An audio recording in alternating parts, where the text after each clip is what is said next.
প্রত্যেকদিন সকালে ঘুম থেকে উঠেই মাথায় একটা চিন্তা থাকে, আজ টিফিনে মিষ্টিকে কি এমন বানিয়ে দেব যেটা হেলদিও হবে আর সাথে ওর ভালোও লাগে খেতে।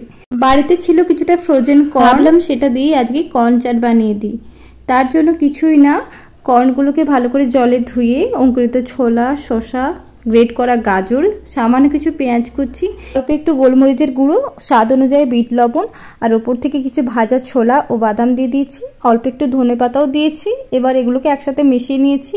আমার কাছে যেহেতু পাতিলেবু ছিল না তাই আমি দিইনি, আপনাদের কাছে থাকলে অবশ্যই দেবেন, ওতে টেস্টটা কিন্তু আরো বেশি হয়। এই টিফিন রেসিপিগুলো যদি আপনাদের কাছে ভালো লাগে তাহলে অবশ্যই একটা লাইক দিয়ে পাশে থাকবেন আর কমেন্টে অবশ্যই আপনাদের নামটা জানিয়ে যাবেন। আজ মিষ্টি টিফিনটা একটি ইয়েলো কালার করার চেষ্টা করেছি, তাই একটা অরেঞ্জ মিষ্টি ছিল সেটা দিয়ে দিয়েছি, আর একটা ব্যানানা ছিল সেটাকেও অর্ধেক করে দিয়ে দিয়েছি।